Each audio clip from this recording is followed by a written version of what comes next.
Getting down to the last two signs.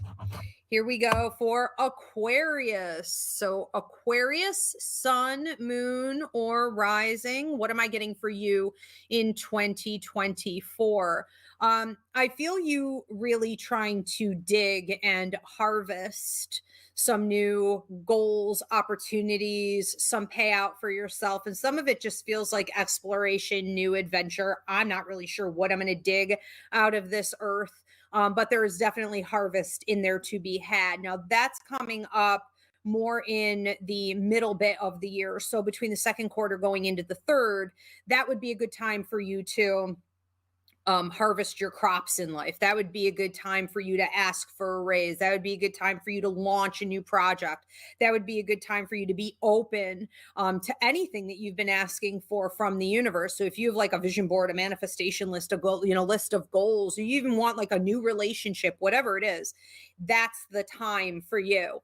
And I think it has a lot to do with the positive attitude and energy that you're bringing. So it increases your manifestation power, and it activates your law of attraction to bring toward you what is of value.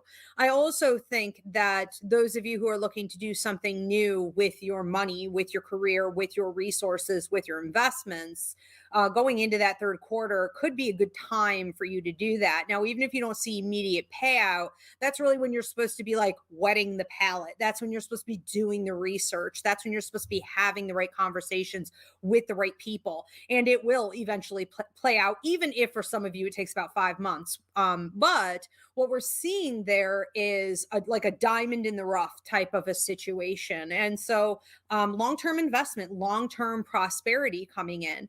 Some of you may be releasing in the beginning, the first quarter of the year, in particular, you may feel like it's a quiet time. You may feel like your mediumship is increasing, like you're having more prophetic dreaming, like you're becoming more psychic and empathic, and that you're having more visits also from like the grandparents, the elders, your parents, especially if they're deceased. But I would pay attention to your dreams the first quarter of the year, especially. Make sure you're jotting everything down, because a lot of this, again, is prophecy, or you need to be paying attention to the symbology. And I think some of it may also look like, a house burning down, which can be uncomfortable to dream about. But what we're really talking about is letting go of the old and getting ready for the new. And this may be coming out physically for you. So I can't prescribe a diagnose, but it does feel like health is going to be a major focus. We're talking mental, emotional, spiritual, physical, okay, health in all areas.